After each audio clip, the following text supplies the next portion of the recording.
I came out here about 3 weeks ago to the Pierce Cemetery, and one of the headstones was about to fall over. So I picked it up and laid it on the ground. And last week I come back with my son, and we reset it in the base.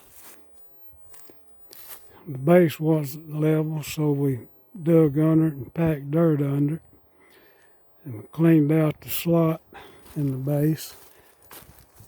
And then we mixed up some mortar, set it in there, then we braced it, got it plumb and level.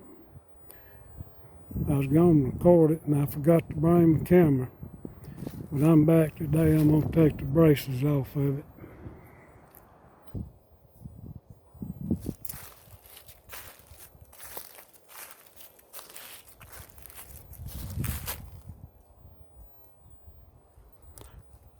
A little piece of the bottom had broken off.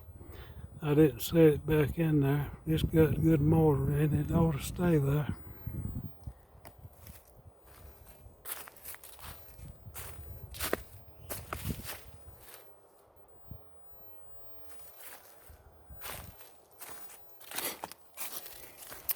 They all pretty well straight up plumb.